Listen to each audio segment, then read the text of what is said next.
Hi all, welcome back to my channel. Indian സിനിമയിൽ തന്നെ ഏറ്റവും വലിയ സർപ്രൈസുകൾ ഒളിപ്പിച്ചു വച്ചിരിക്കുന്ന ഒരു വർഷത്തിലൂടെയാണ് നമ്മൾ കടന്നു പോകുന്നത്. ദളപതി വിജയുടെ രാഷ്ട്രീയ പ്രവേശത്തിന് മുൻപുള്ള അവസാന ചിത്രം പ്രതിസന്ധിയിലാണെന്ന വാർത്തകൾ മുതൽ ലോകം മുഴുവൻ കാത്തിരിക്കുന്ന ദൃശ്യം 3യുടെ ഞെട്ടിക്കുന്ന ക്ലൈമാക്സ് റൂമറുകൾ വരെ ഇന്ന് നമ്മൾ ചർച്ച ചെയ്യാൻ പോവുകയാണ്. ജോർജ് കുട്ടി ഇത്തവണ കീഴടങ്ങുമോ, അതോ കുടുംബത്തിന് വേണ്ടി സ്വന്തം ജീവൻ ബലി നൽകുമോ? ഇന്നത്തെ വീഡിയോ പൂർണ്ണമായും കണ്ടാൽ സൗത്ത് ഇന്ത്യൻ സിനിമയിൽ ഇപ്പോൾ പോകുന്ന 5 വലിയ രഹസ്യങ്ങൾ നിങ്ങൾക്ക് മനസ്സിലാവും. അപ്പോൾ വീഡിയോയിലേക്ക് കടക്കുന്നതിന് മുമ്പ് വീഡിയോ ഇഷ്ടപ്പെടുകയാണെങ്കിൽ ലൈക്ക് ചെയ്യാനും ചാനൽ സബ്സ്ക്രൈബ് ചെയ്യാനും മറക്കരുത്. ആദ്യത്തെ പ്രധാന വാർത്ത കോളിവുഡിൽ നിന്നാണ്. ദളപതി വിജയുടെ കരിയറിലെ ഏറ്റവും അവസാനത്തെ ചിത്രമെന്ന് കരുതപ്പെടുന്ന എച്ച് വിനോദ് സംവിധാനം ചെയ്യുന്ന ജനനായകൻ വലിയ പ്രതിസന്ധികളിലൂടെയാണ് കടന്നു പോകുന്നത്. ഈ ചിത്രം ജനുവരിയിൽ ഇറങ്ങേണ്ടതായിരുന്നു. എന്നാൽ സെൻസർ ബോർഡിൻ്റെ വലിയ കത്രിക പ്രയോഗങ്ങൾ സിനിമയുടെ റിലീസ് നീട്ടിക്കൊണ്ടു പോവുകയാണ്. സിനിമയിൽ ചില ഡയലോഗുകൾ ഇന്നത്തെ യഥാർത്ഥ രാഷ്ട്രീയ സാഹചര്യത്തെ നേരിട്ട് വിമർശിക്കുന്നതാണത്രേ. ഇതിലെ ഏറ്റവും സങ്കടകരമായ റൂമർ എന്തെന്നാൽ, റിലീസ് ഇങ്ങനെ വൈകുന്നത് കാരണം കോടികൾക്ക് ഉറപ്പിച്ചിരുന്ന ഒരു വമ്പൻ ഗ്ലോബൽ OTT ഡീൽ ക്യാൻസലായി എന്നാണ് ഇൻഡസ്ട്രി ടോക്ക്. തൻ്റെ സിനിമാ ജീവിതം അവസാനിപ്പിച്ച് പൂർണ്ണമായും ജനങ്ങളിലേക്ക് ഇറങ്ങാൻ നിൽക്കുന്ന വിജയ്ക്ക് ഈ പ്രതിസന്ധികൾ ഒരു വലിയ തിരിച്ചടിയാകുമോ എന്നാണ് ആരാധകർ ഭയക്കുന്നത്. രണ്ടാമത്തെ വാർത്ത നമ്മുടെ കുഞ്ഞിക്ക ഫാൻസിനുള്ളതിനാണ്. പാൻ ഇന്ത്യൻ സ്റ്റാറായ ദുൽഖർ സൽമാൻ തൻ്റെ റൊമാൻറ്റിക് പരിവേഷങ്ങളെല്ലാം മാറ്റിവെച്ച് തികച്ചും ഒരു റഫ് ആൻഡ് ടഫ് ആക്ഷൻ ഹീറോയായി മലയാളത്തിലേക്ക് തിരിച്ചെത്തുന്നു. RDX എന്ന സൂപ്പർ ഹിറ്റ് ചിത്രത്തിന് ശേഷം നഹനാസ് ഹിദായത്ത് സംവിധാനം ചെയ്യുന്ന ഐ ആം ഗെയിം എന്ന ചിത്രത്തിലൂടെയാണ് ഡിക്ക് വരുന്നത്. ഒരു സ്മാർട്ട് ആൻഡ് സ്ലിക്ക് അർബൻ ത്രില്ലറായി ഒരുങ്ങുന്ന ഈ ചിത്രത്തിൽ ദുൽഖർ ഇന്നുവരെ ചെയ്യാത്ത രീതിയിലുള്ള വയലന്റ് ആക്ഷൻ സീക്വൻസുകൾ ഉണ്ടെന്നാണ് റൂമർ. മലയാള സിനിമ ഇതുവരെ കണ്ടിട്ടുള്ളതിൽ വെച്ച് ഏറ്റവും മികച്ച മാസ് കംബാക്ക് ആയിരിക്കും കുഞ്ഞിക്കൈ ചിത്രത്തിലൂടെ നടത്താൻ പോകുന്നത്. കാത്തിരുന്ന് കാണാം. മൂന്നാമത്തെ വാർത്ത സൂപ്പർ സ്റ്റാർ രജനീകാന്തിൻ്റെ ജയിലർ 2 എന്ന നെൽസൺ ചിത്രത്തെക്കുറിച്ചാണ്. ആദ്യ ഭാഗം നമ്മളെ രോമാഞ്ചത്തിൻ്റെ കൊടുമുടിയിൽ എത്തിച്ചിരുന്നു. എന്നാൽ രണ്ടാം ഭാഗത്തിൻ്റെ കാസ്റ്റിംഗ് റൂമറുകൾ കേട്ടാൽ നിങ്ങൾ ശരിക്കും ഞെട്ടും. ബോളിവുഡ് കിങ് ഖാൻ ഷാരൂഖ് ഖാനും നമ്മുടെ സ്വന്തം ലാലേട്ടനെ ഈ ചിത്രത്തിൽ ഒരുമിച്ചെത്തുന്നു എന്നാണ് റിപ്പോർട്ടുകൾ.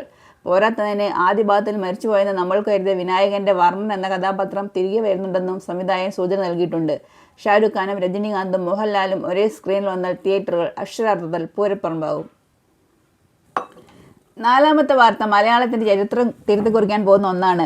17 വർഷങ്ങളുടെ നീണ്ട കാത്തിരിപ്പിന് ശേഷം മമ്മൂക്കയും ലാലേട്ടനും ഒരുമിക്കുന്ന മഹേഷ് നാരായണൻ്റെ പാൻ ഇന്ത്യൻ സ്പൈ ത്രില്ലർ ചിത്രമായ പാട്രിയറ്റ് റിലീസിന് മുൻപേ തന്നെ ഈ സിനിമയുടെ പ്രീ റിലീസിംഗ് ബിസിനസ് 100 കോടി കടന്നു കഴിഞ്ഞു എന്നാണ് പുറത്തുവരുന്ന റൂമറുകൾ. ഇന്ത്യയിലെ ഏറ്റവും മികച്ച 2 നടന്മാർ ഒരേ സ്ക്രീനിൽ ചാരന്മാരെ എത്തുമ്പോൾ അത് മലയാള സിനിമയെ ലോകത്തിൻ്റെ മുന്നിൽ തന്നെ അടുത്ത തലത്തിലേക്ക് ഉയർത്തുമെന്ന് ഉറപ്പാണ്.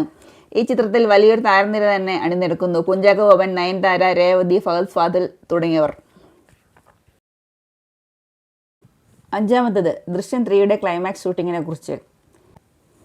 ഇനി നമ്മൾ സംസാരിക്കാൻ പോകുന്നത് ഇന്നത്തെ ഏറ്റവും വലിയ വിഷയത്തെക്കുറിച്ചാണ്. മെയ് 21 തിയേറ്ററുകളിൽ എത്താൻ പോകുന്ന ജിത്തു ജോസഫ് മോഹൻലാൽ അത്ഭുതം ദൃശ്യം 3. ഈ സിനിമയുടെ ക്ലൈമാക്സിനെ കുറിച്ചും അതിൻ്റെ ഷൂട്ടിങ്ങിനെ കുറിച്ചും ഇപ്പോൾ പുറത്തു വരുന്ന വാർത്തകൾ കേട്ടാൽ ശരിക്കും നമ്മൾ അതിശയിച്ചു പോകും. അടുത്തിടെ സോഷ്യൽ മീഡിയയിൽ ഈ സിനിമയുടെ കഥയെക്കുറിച്ച് ഒരു വലിയ പ്ലോട്ട് ലീക്ക് വന്നിരുന്നു. ഇതനുസരിച്ച് ഇത്തവണ ജോർജ് കുട്ടി പോരാടുന്നത് പുറത്തു നിന്നുള്ള പോലീസുകാരോടല്ല, മറിച്ച് സ്വന്തം കുടുംബത്തിനകത്തെ പ്രശ്നങ്ങളോടും തൻ്റെ തന്നെ മനസാക്ഷിയോടുമാണ്.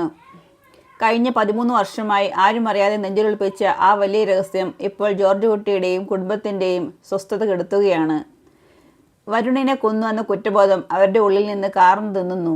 അവരെ തകർക്കാൻ പുറത്ത് വലിയൊരു വല വിരിക്കുമ്പോൾ അതിനേക്കാൾ വലിയൊരു യുദ്ധം ജോർജ് കുട്ടി തൻ്റെ മനസ്സിൽ നേരിടുന്നുണ്ട്. ഏറ്റവും വലിയ ഞെട്ടൽ ഇതല്ല. ദൃശ്യം 3യുടെ ക്ലൈമാക്സ് ഷൂട്ടിങ്ങുമായി ബന്ധപ്പെട്ട ഒരു ഇൻഡസ്ട്രി സീക്രട്ടാണ് ഇപ്പോൾ പുറത്തു വന്നിരിക്കുന്നത്. സിനിമയുടെ ക്ലൈമാക്സ് രംഗങ്ങൾ കൊച്ചിയിലെ ഒരു രഹസ്യ ലൊക്കേഷനിൽ അതീവ സുരക്ഷയിലാണ് ജിത്തു ജോസഫ് ഷൂട്ട് ചെയ്ത് തീർത്തത്. സെറ്റിൽ ലൈറ്റ് ബോയ് മുതൽ ക്യാമറാമാൻ വരെയുള്ള ആർക്കും മൊബൈൽ ഫോൺ ഉപയോഗിക്കാൻ അനുവാദമുണ്ടായിരുന്നില്ല. കഥ ലീക്ക് ആവാതിരിക്കാൻ വേണ്ടി ജിത്തു ജോസഫ് 3ഓളം വ്യാജ ക്ലൈമാക്സുകൾ ഷൂട്ട് ചെയ്തിട്ടുണ്ട് എന്നാണ് ഇൻട്രസ്റ്റിൽ നിന്നുള്ള റൂമർ. സ്വന്തം ക്രൂ മെമ്പേഴ്സിനെ പോലും കൺഫ്യൂഷനിലാക്കുന്ന ആ വലിയ സസ്പെൻസ് തിയേറ്ററിൽ മാത്രമേ നമ്മൾ കാണുകയുള്ളൂ.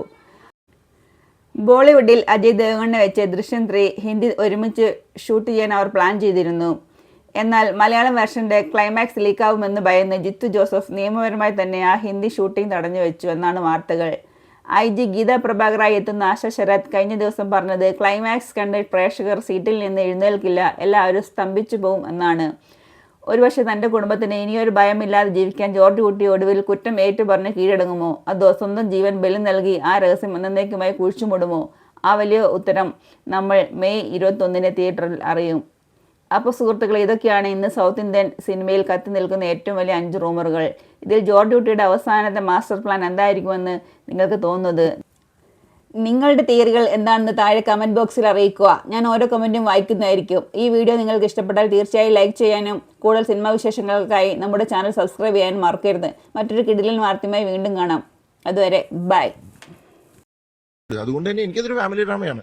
പക്ഷെ അതിനകത്ത് ഇങ്ങനത്തെ കുറച്ച് ത്രില്ലിംഗ് ആയിട്ട് ആൾക്കാരെ ഭയങ്കരമായിട്ട് എന്താ പറയാ അമ്പരിപ്പിച്ച അല്ലെങ്കിൽ വിസ്മയിപ്പിച്ച അല്ലെ ആ ഒരു കൈൻഡ് ഓഫ് എക്സ്പീരിയൻസ് കൊടുത്തപ്പോൾ ആൾക്കാർ അതിനെ വേറെ തലത്തിലേക്ക് വെച്ചു. ത്രില്ലർ എന്നൊക്കെ പറഞ്ഞു, മോർഡറും ഇൻവെസ്റ്റിഗേഷൻ ഒക്കെ വന്നപ്പോൾ ഞാൻ അന്നും ഇന്നും പറയുന്നു ഇതൊരു ഫാമിലി ഡ്രാമയായിട്ടാണ് കാണുന്നത്. ഓക്കെ, അത് കഴിയുമ്പോൾ പുതിയൊരു രീതിയിൽ ആൾക്കാർ ഫാമിലി ത്രില്ലർ അങ്ങനെയെങ്കിൽ അങ്ങനെ. നാട്ടിൽ തന്നെ ഇന്ത്യയിൽ തന്നെ അത് ഹിന്ദിയിലും തമിഴിലും തെലുങ്കിലും കന്നഡയിലും ഒക്കെ റീമേക്ക് ചെയ്തു. അപ്പോൾ സ്വാഭാവികമായിട്ടൊരു സിനിമ, അതും ഈ പോയ റീമേക്ക് ചെയ്തെടുത്തെല്ലാം വൻ വിജയമായിരുന്നു. പ്രത്യേകിച്ചും ചൈനയിൽ അത് ഭയങ്കര ഹിറ്റായിരുന്നു. അപ്പം തീർച്ചയായിട്ടും കാരണം അതിന്റെ കാരണം വെച്ചാൽ ഈ സബ്ജക്റ്റിന് ഒരു യൂണിവേഴ്സാലിറ്റി ഉണ്ട്. അപ്പൊ അതാണ് സന്തോഷമുള്ള ഒരു കാര്യമാണ്. നമ്മുടെ ഒരു സിനിമ അങ്ങനെ അവിടെ അറിയപ്പെടുന്നു എന്ന് പറയുന്നത് വളരെ സന്തോഷം.